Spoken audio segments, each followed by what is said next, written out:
Yeah, I'm the Deputy Principal Head of Campus at St Francis Xavier College. We're a multi-campus college, one of the largest, if not the largest, I believe, in Australia. And the campus that I manage has up to 100 staff day to day and 1,100 students, middle school students, years 7, 8, 9, that attend our campus every day. So the nature of my role, probably in short, is best described as being the conduit between, I guess, strategy and reality. Because as an executive group across the 3 campuses, we'll get together and decide on the strategic plan of the college.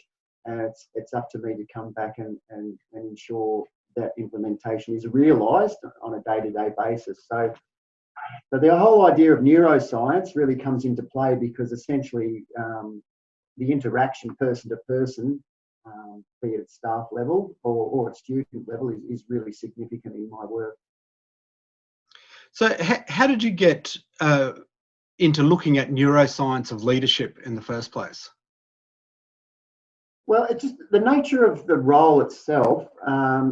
Certainly, I was exposed to some of David Rock's work a number of years ago when he introduced the SCARF model, and I found it a really interesting article, but I didn't fully have my head around exactly what the implications of that was. That was a number of years ago now, and then the more I looked into it, the more the neuroscience research was coming to the foreground in terms of managing how people behave, but probably in relation to that, understanding and predicting how people would behave in certain situations in a threat or reward lens. Through a threat or reward lens probably makes sense. So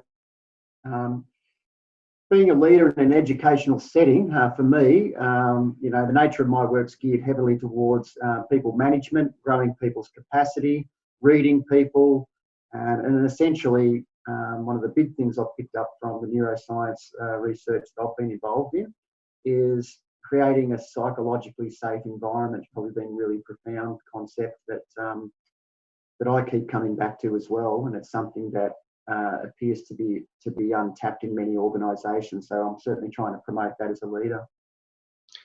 So in your industry, you've kind of got 2 groups. I suppose a lot of industries have 2 groups to look after. You're interacting with staff and with students. How does that change with neuroscience and the way that you're dealing with people and managing them? Well, certainly neuro capabilities, neuroscience leadership course has allowed me to realise the information that makes sense to me, and the way it plays out on a day-to-day basis is twofold, as you alluded to. One, with the staff, so we're growing capacity with the staff to make decisions, to be collaborative, to work together, to create a highly engaging and motivational environment. So the flow-on effect is that students see the best of our teachers, the teachers feel psychologically safe, and then for the students as well, it's about giving them a skill set for success as well. So many of the same concepts are exposed to both staff and students, but in completely different ways. The language we use is different. To give an example, one of the most, profound concepts that I came across in the course was the upstairs-downstairs brain model. The prefrontal cortex being the executive brain and the amygdala being at the centre of the emotional brain. So when we're under threat, things are being processed in our emotional brain, and when we're thinking about things in a logical sense and we're thinking about why we're feeling a certain way, then things are getting processed in the upstairs brain. So what that looks like for staff has been unpacked in a different sense, but in a simplistic sense, I unpacked that very concept with our Year 9 students in wellbeing. We have a subject explicitly called wellbeing. And when we were doing a review of the semester in terms of the course and what was taught, the students said that was the thing that stood out to them the most, the concept of upstairs, downstairs brain, and how when we're feeling emotional, we need to stop, be self-aware about what's driving those emotions. Whilst we're doing that, everything starts to get processed in the upstairs brain, which has a calming effect as well. So benefits twofold in my particular setting as an educational leader. So that's an interesting concept. You've got a something called wellbeing now that's a part of what you're teaching there. For older people like myself, that probably wasn't a part of the education system that we went through. Just tell me a little bit about that. So wellbeing, to sum up what the curriculum tries to do, it tries to give the students a toolkit for success, a toolkit for self-awareness, a toolkit for self-development. So this in turn helps them process where they're at on an emotional level. It helps create social awareness, and it helps create a harmony within themselves, but also within the campus on a whole as well. The concepts are understood. We've got a heavy reliance on character strengths, for example, as well. So everyone would be able to tell you what their character strengths are. People would be aware that character strengths are great, but they can be not so great if they're in overplay, for example. So there's some of the concepts that we unpack with students as well. Emotional self-regulation being a big part of that, and the neuroscience sits aligned with that deeply. That's fantastic that sort of thing is being taught in school, something beyond the normal 3 hours, I suppose. The things change all the time in the way that we teach children and the way that we operate an organisation. There's change everywhere, and it just seems to be, the pace of change seems to be increasing. How does neuroscience assist with positive change management? Well, that's probably the other big takeaway for me as a leader as well, because we know that change is inevitable in all organisations, and for it to be effective, there's an acronym that come out of the course that I'm currently doing at the moment called MAPS, which stands for Mastery, Autonomy, Purpose and Safety. So those four being the four pillars. If you've got those things embedded with the staff that you're working with, then it sets you up for successful change implementation. And the neuroscience behind it is that the brain won't actually choose to undertake learning something new, because it takes a lot of cognitive energy, unless it can see the point in doing so. So for different individuals, that rationale may look different. So as a leader, I have to make sure that staff understand what we're doing, why we're doing it. They can see the mastery, that there's protocols and training processes set up so they get better at what they're doing to support the change. There's autonomy involved. They have direct influence to a degree over implementing that change, and it's not just change that's happening to them. And the first point I made comes back to the P, that's the purpose, understanding the need for the change and individuals making sense of that, because that stirs the intrinsic motivation. And if the brain can see the reason for spending so much energy on learning new habits and learning new systems and routines, then it'll happily do so, in a sense. And the S in MAPS simply stands for safety, minimising the potential for the brain to be in threat state as opposed to reward state. So from my perspective, the way I see it, in the past in management courses, we've been taught this is what you say under these circumstances, these are what you do, this is a step-by-step process. If you're going to implement change, then you need to inform people of what's going on and make them understand why it's happening and that sort of thing. This neuroscience seems to go to a deeper level and actually explain why that's important and how that works. What difference does it make when you understand the concepts underlying why you're saying what you're saying? Essentially, you just look at individuals differently, because beforehand you can simply see someone as they're a resistor, or they're a blocker, or they're not interested in change, they're not supporting the change.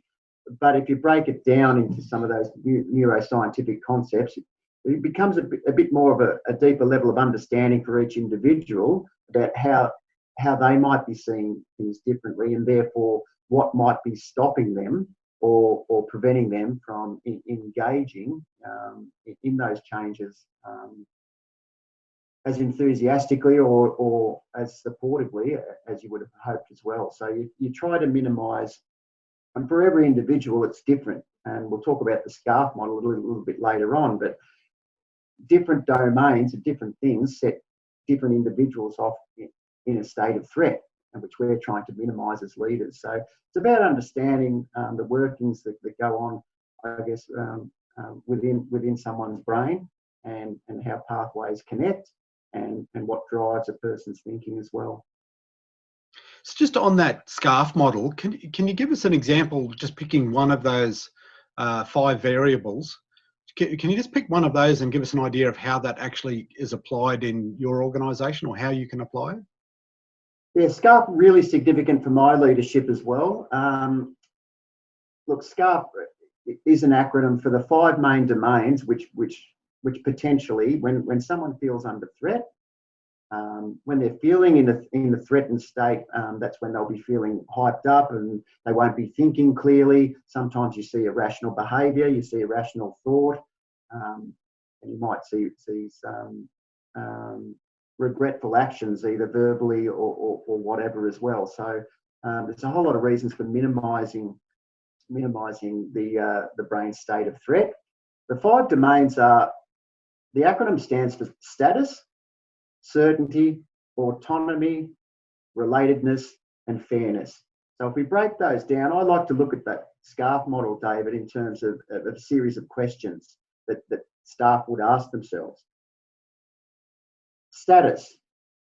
Are they known for their work? Are they known for their work? Are they recognised and known for their work? And this is what I keep coming back as a self-check-in checklist for the way that I deal with staff as well. So can staff say yes to these questions on a regular basis? Status, am I known and recognised for my work? So that has implications with regards to feedback. Certainty, the staff relatively confident about the direction and about the stability of the direction, or do we keep changing the goalposts on them? Now, for different individuals, certainty may or may not be a dominant threat domain, but it's about understanding the individual. Autonomy, how much influence the individuals have directly over their own work. If the answer is very little, then I would be looking to change that, or work with middle managers to help change that for certain individuals. Relatedness, do people feel connected? Do people feel like there's a sense of belonging with the teams that they work with as well? And the last one is a big one, fairness. Do people see things as fair? Do they feel like they're treated fairly in relation to one another, in relation to how people are treated in general day to day as well? So when someone's usually upset or they've got a problem, thinking of it in terms of which possible domain could be set off in this case helps me determine how best to find a solution. It's interesting. I've adapted a number of models from different fields into what we do with marketing. For instance, Maslow's hierarchy of needs, which has its many critics and so forth, but it's a very simple concept to understand. And we try and address our marketing material to different levels in that hierarchy, depending on where we see them. We're now doing the same thing with that SCARF model and picking elements like certainty, for instance, and wrapping our communications around directly addressing people who have those, I suppose, high certainty needs, to sort of cross those 2 models together, and then writing material around each of those so that we're addressing a broad range. And it just provides a really good framework for us to do what we do in marketing. How important is having framework like that for you in your role? It's just been a real game changer for me. I remember when I was about to undertake the Neuroscience and Leadership course with neurocapability, and I was talking to Karen Jensen about it, and she was saying, when you do this course, you certainly won't look at things the same way again, and that's certainly been true for me. So to help it's a scaffold to help you understand the staff you manage and the staff you lead, and a different way of looking at it than just getting to know what sets someone off or what doesn't. It actually really is explicit in getting to know how you can best promote a psychological safe environment And we're actually looking at, as an organisation, measuring the psychological safety of our staff as a whole. So from individual to individual, different domains can be dominant areas of potential threat, but I'm also exploring the fact, well, what are the dominant areas of threat for our staff as a whole? So that's the next step for us in terms of organisational health as well. So really beneficial. Another often quoted thing that's important in management is decision making. How does neuroscience affect, or what you've learnt of neuroscience affect the way you make decisions? In a profound way. I think one thing I got exposed to through the research and the course that I've undertaken so far is the presence of cognitive bias in decision making. So there's literally 30 to 40 different cognitive bias, but they do list 12 main ones that tend to occur again and again when we're looking to collaborate as teams. So this has been really profound for me when working with our campus leadership team, our executive team, and making group decisions on things. So to give you an example of some cognitive bias that might exist in decision making, confirmation bias is one. And that's simply where the leader or the person facilitating the decision-making process gravitates or highlights or promotes only the contributions which support their point of view. So they're looking to confirm their own point of view. Sometimes this happens in a subconscious sense and we don't even realise we're doing it, but it definitely happens on a regular basis.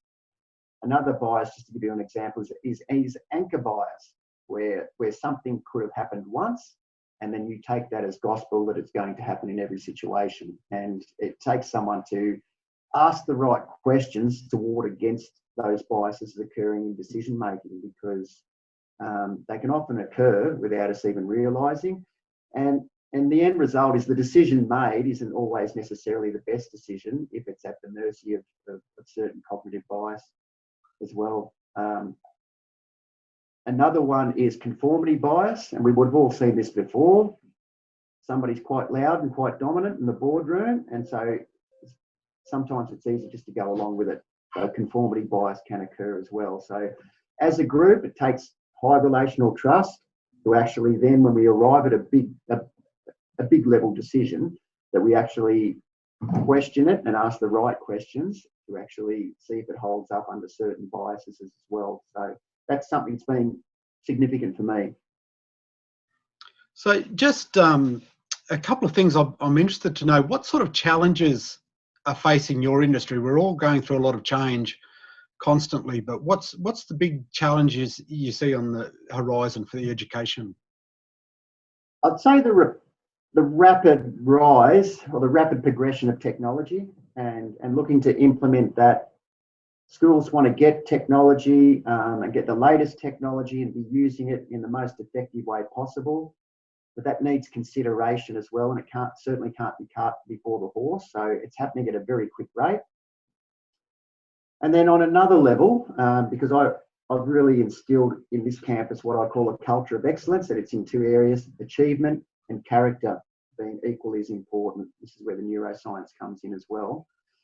But the point I'm making is social media has a real big effect in educational settings now. Students are exposed in terms of wellbeing to all sorts of social media messages, be they positive or negative, at all hours of the night now. We're all on 24/7, so to speak. So there's a new emphasis, hence the rise of subjects like wellbeing, where we need to teach students to self-regulate and teach students that social media is about character. It's not necessarily about technology. Technology is the vehicle, but it's still about character at the heart of everything, in terms of what you put out there and being responsible for what's being said to each other on social media. So they're probably two quite different in nature, but two things that are quite relevant going forward. So what's your advice in terms of neuroscience, psychological safety? How important is it for people to get across these concepts if they're going to be operating and competing in the new world, I suppose? I would say it's really important that the leaders get a handle on what it is and be utilising it themselves to absorb and fully understand the magnitude of these concepts first before they go sharing the SCARF model with staff, for example. I took a significant amount of time internally processing that, working out what it meant for me as a leader and utilising that in different ways through my interactions with people before I shared different concepts or different aspects of that with my leadership team going forward. So that would be my strongest tip going forward. Become the architect of your own thoughts. That's a great quote that's come up from the course. Before you start sharing that with other people, because you need to have that full understanding of what it means to you in your context as a leader before sharing it with other people.